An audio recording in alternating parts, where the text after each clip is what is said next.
Hello everyone, welcome to my channel. आज की class हमारी वंतरोगा के प्रश्नोत्तर सीरीज से रिलेटेड है, जो कि कुछ इंपॉर्टेंट क्वेश्चन है जो कि आने वाले 30 अप्रैल को जो एग्ज़ाम है उसमें पूछे जा सकते हैं, तो ज़रूर देखिएगा। तो चलिए शुरू करते हैं आज की हमारी वीडियो। चैनल पर न्यू है तो लाइक एंड सब्सक्राइब कर दीजिए, कमेंट करिए। कोई मिस्टेक्स होगी तो लास्ट में आप देख के कमेंट कर सकते हैं। मैं अगले वीडियो में उसे सुधार के करने की कोशिश करूँगा, सुधार करने की। तो चलिए अब शुरू करते हैं वीडियो। तो आज का हमारी क्वेश्चन सीरीज पर्यावरण पारिस्थितिकी की है। तो चलिए शुरू करते हैं। हमारा पहला क्वेश्चन देखते हैं। मरुस्थल में उगने वाले पौधे कहलाते हैं। बहुत से हैं जो पहाड़ों पे पत्थर पे उग जाते हैं, रेगिस्तान में उगते हैं और नमी वाले जगह पे उग जाते हैं। तो उनके अलग अलग नाम से उन्हें जाना जाता है। वैसे ही मरुस्थल में जो उगने वाले पौधे हैं उन्हें हम जीरोफाइट के नाम से जानते हैं। तो ये हमारा ऑप्शन 2 के साथ जाएगा। नेक्स्ट क्वेश्चन देखते हैं कि एक तालाब के पारितंत्र में जीव भार का पिरामिड होता है। तो तालाब है और जीव भार है तो ये हमेशा उल्टा होगा, क्योंकि उसमें जू प्लैंकटन जो पादप है, प्राथमिक है, वो होते तो बड़ी संख्या में है, लेकिन उनको खाने वाले जो जीव होते हैं उसके बाद छोटी फिश, बड़ी फिश, फिर शार्क, उन सब का अगर भार देखा जाए तो बहुत ज़्यादा होता है। तो ये हमेशा उल्टा उल्टा होता है। तो ये बी ऑप्शन के साथ जाएगा हमारा। नेक्स्ट देखते हैं हमारा खाद जाल में ऊर्जा का प्रवाह होता है। तो ये एक दिशीय होता है, क्योंकि ऊर्जा हमेशा एक दिशा में ही जाती है और उसमें भी 90% यूज़ होता है, सिर्फ उसका 10% ही आगे बढ़ता है। ये ऊर्जा ऊर्जा का नियम है, तो ये एक ऑप्शन के साथ जाएगा हमारा। नेक्स्ट क्वेश्चन देखते हैं। एक खाद स्तर के दूसरे खाद स्तर में जाने पर ऊर्जा का ह्रास होता है। तो ये ऊर्जा का ह्रास जैसे कि मैंने कहा कि 90% खुद यूज़ हो जाता है। तो ये 90% यूज़ हो जाएगा, सिर्फ 10% आगे बढ़ता है, क्योंकि जो भी सबको पता है कि हम कुछ करेंगे कुछ ना कुछ तो एनर्जी यूज़ होती ही है, तो उसमें ऋणात्मक जाता ही है। तो 90% इसका यूज़ होगा, सिर्फ 10% आगे बढ़ेगा।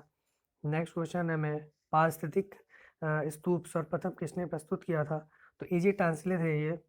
ऑप्शन डी एजी टांसले। और इसका जो पारिस्थितिकी स्तूप की सबसे पहले अवधारणा जिसने प्रस्तुत की थी वो चार्ल्स एल्टन है। नेक्स्ट क्वेश्चन देखते हैं। लवणीय मृदा में उगने वाले पौधों को कहते हैं। जिस तरह आपने देखा था कि क्या कहते हैं, मरुस्थल में उगने वालों को पौधे को कहा जा रहा था, इसी तरह लवणीय मृदा में उगने वाले पौधों को कहते हैं हेलोफाइट। नेक्स्ट क्वेश्चन देखते हैं। मृदा में अम्लता कम करने के लिए मृदा में निम्न किसके चूर्णों का मिश्रण मिलाया जाता है?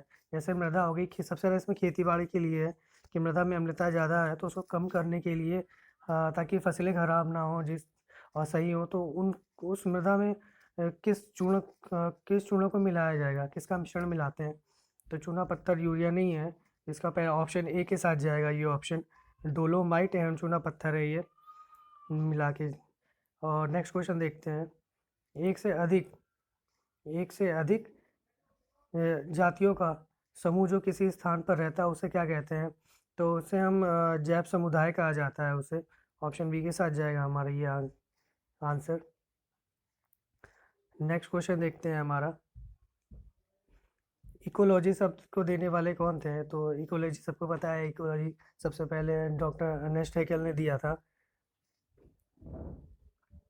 नेक्स्ट क्वेश्चन हमारा है, एक पारितंत्र में शैवाल क्या है?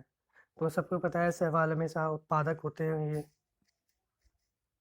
तो इसमें क्योंकि सबसे पहले शैवाल और कवक, जब शैवाल ग्रीन होते हैं और प्रकाश संश्लेषण करते हैं, तो इस वजह से ये उत्पादक में श्रेणी में आएंगे। ऑप्शन सी के साथ जाएगा, 10वें का ऑप्शन सी। पारितंत्र में मानव है, सबको पता है पारितंत्र में मानव एक ही है। ऑप्शन ए सर्वाहारी। तो ये ऑप्शन ए के साथ जाएगा हमारा, सर्वाहारी के साथ। प्रकृति में ऊर्जा का स्रोत, प्रकृति में या किसी भी यूनिवर्स में ऊर्जा का एक ही स्रोत है, जो कि है सूर्य। सूर्य हर तरह की ऊर्जा इंसानों के लिए भी है, और पेड़ पौधे जितनी प्रकृति में जितनी भी जीवित चीज़ें हैं या मतलब गठन, तो वो सब सूर्य की ऊर्जा से ही होते हैं। पारिस्थितिकी संक्रमण अवधारणा का सर्वप्रथम प्रयोग किया था। तो ये प्रयोग अवधारणा जो प्रस्तुत की थी ये बेनेट द्वारा प्रस्तुत की गई थी। ऑप्शन सी के साथ जाएगा हमारा ये बेनेट। 14 देखते हैं, 14 नंबर। बड़े शिकारों की भूमि के नाम से जाना जाता है। तो बड़े शिकारों की भूमि यही होगी कि बहुत हरियाली होगी, घास का पूरा। तो ये हमारे विषुवतीय रेखा के आसपास का क्षेत्र होता है हमेशा, जहाँ पे जलवायु ऐसे होती हैं, ज़्यादा लोग निवास करते हैं। और चाहे वो पशु हो, चाहे तरह तरह के फ्लोरा फौना, मतलब पेड़ पौधे और जीव जंतु सब वहाँ पे निवास करते हैं। तो ये हमारा ऑप्शन जाएगा उष्ण कटिबंध सवाना प्रदेश के पास, ऑप्शन बी के साथ। 14 का ऑप्शन बी, ऑप्शन बी उष्ण कटिबंधीय सवाना प्रदेश। 15वां देखते हैं, सबसे अधिक स्थिर पारिस्थितिकी तंत्र कौन सा है। तो सबसे स्थिर पूछेगा तो वो हमारा महासागर ही है, क्योंकि यहाँ पे चीज़ें ज़्यादा बदलती नहीं हैं, वही फिश और वही चीज़ें होती रहती हैं और बहुत स्थिर है मतलब। उसके बाद नेक्स्ट हमारा 16वां देखिए, मोनोक्लाइमेक्स सिद्धांत दिया है, तो ये F.Y. क्लामेंट्स ने दिया है। ऑप्शन ए के साथ जाएगा हमारा। ये एक्चुअली ये सबसे लास्ट अवस्था होती है किसी भी पारिस्थितिकी की, जहाँ पे चीज़ें ख़त्म हो रही होती हैं, तो उन्हें ही मोनोक्लाइमेक्स कहा जाता है। क्लाइमेक्स समझ गए होंगे आप, क्लाइमेक्स का मतलब होता है एंड बिल्कुल। तो ये लास्ट की चीज़ है जिसकी जो सिद्धांत क्लाइमेंट्स ने दिया था। तो नेक्स्ट क्वेश्चन देखा, नेस ने दिया था, सॉरी ये ऑप्शन 2 के साथ जाएगा हमारा। इसका सही उत्तर नेस होगा, जो कि अर्नीस नेस है। शब्द का प्रयोग सर्वप्रथम अर्नीस नेस ने किया था। ये एक पर्यावरणविद थे और प्राकृतिक पर्यावरण के संरक्षण के लिए इन्होंने रेडिकल उपायों पर बल दिया था चीज़ों के। तो ये ऑप्शन 2 के साथ जाएगा हमारा नेस। नेक्स्ट देखते हैं हमारा पारिस्थितिकी स्थायी मितव्ययिता, ये किस आंदोलन का नारा था। तो ये हमारा चिपको आंदोलन का नारा था।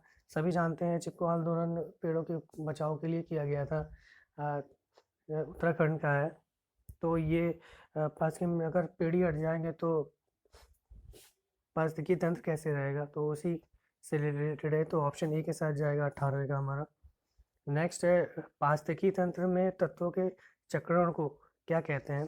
तो इसको जैव भू रासायनिक चक्र कहा जाता है। तो 19 का ऑप्शन 2 जाएगा इसका। पारिस्थितिकी तंत्र में तत्वों के चक्रों को क्या कहते हैं, तो जैव भू रासायनिक चक्र कहा जाता है। उसके बाद देखते हैं अंतर्राष्ट्रीय अम्ल वर्षा सूचना केंद्र कहाँ स्थापित किया गया है। तो ये ओस्लो में है। और सबसे ज़्यादा अम्ल वर्षा जो होती है वो नॉर्वे में ही होती है। यहाँ पे नॉर्वे सबसे ज़्यादा अम्ल वर्षा वहीं की जाती है, सॉरी रिकॉर्ड की जाती है। जलवायु ऐसी है कि वहाँ ऐसे ही होता है।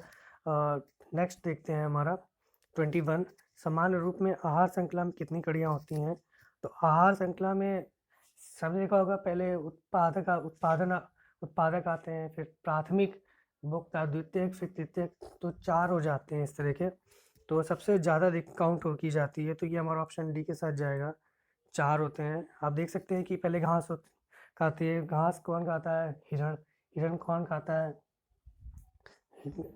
दूसरे जानवर मांसाहारी। और उन जानवर कौन खाता है, तो सबसे ज़्यादा शेर आ गया। तो उसी तरह है ये 4 होंगे मैक्सिमम।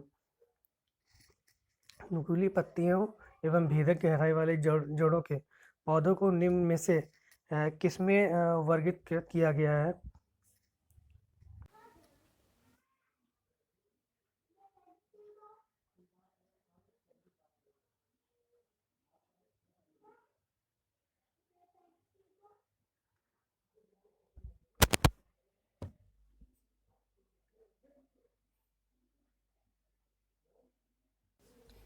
तो ये क्वेश्चन 22वां का पहला आंसर होगा। नुकीली पत्तियों में मादक कहाँ पे उगते हैं, तो मरुस्थल में उगाए जाते हैं जाते हैं।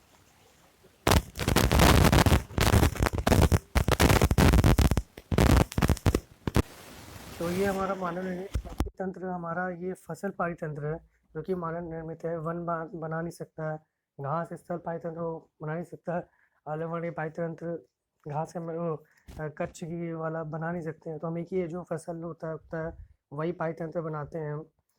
तो ये हमारा ऑप्शन 2 के साथ जाएगा 23 के। नेक्स्ट क्वेश्चन देखते हैं हमारा, पौधे किस प्रकार का जल अवशोषित करते हैं? किस प्रकार जल अवशोषित करते हैं? तो वो एक ही है कि केसका द्वारा ही करते हैं। केसका तो आपने देखा होगा, उसी के सारे पौधे में जड़ों से पानी होकर ऊपर जाता है। पौधे खनिज और लवण और जल से यूज़ करते हैं ऊपर ले जाने के लिए। तो ये हमारा ऑप्शन 2 के साथ जाएगा, ये केश का जल से। नेक्स्ट देखते हैं हमारा लास्ट, 10% का नियम देने वाले वैज्ञानिक कौन थे? तो ये सबको पता है कि ये 10% का नियम जो दिया था वो लिंडेमान थे ये।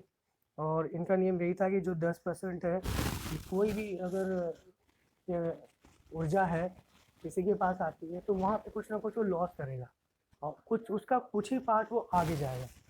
तो किसी के पास अगर 100% जा रही है ऊर्जा, तो वो उसका 90% यूज़ कर लेगा, 10% सिर्फ आगे बढ़ाएगा। मान लीजिए आपके पास आया तो आपने 100% आया, आपने उसका 10% 10 रुपये आगे कर दिया, 100 रुपये आया उसका 10 रुपये आगे कर दिया। उसके पास गया तो उसने 10 रुपये का हटा के 1 रुपये आगे कर दिया। तो इस तरह 10% आगे जाता है। तो ये रही थी हमारी आज की कुछ क्वेश्चन जो कि रिलेटेड थे पर्यावरण से, और आने वाले एग्ज़ाम के लिए ये इम्पोर्टेंट है। वन दरोगा मेंस के लिए बेसिकली बहुत ज़्यादा है, क्योंकि मैं भी वही पढ़ रहा हूँ। तो जो भी इम्पोर्टेंट मिलता है तो मैं वीडियो बना देता हूँ आप लोग के लिए। तो time to time like and subscribe करिए, कमेंट करिए कैसा लगा। Thank you.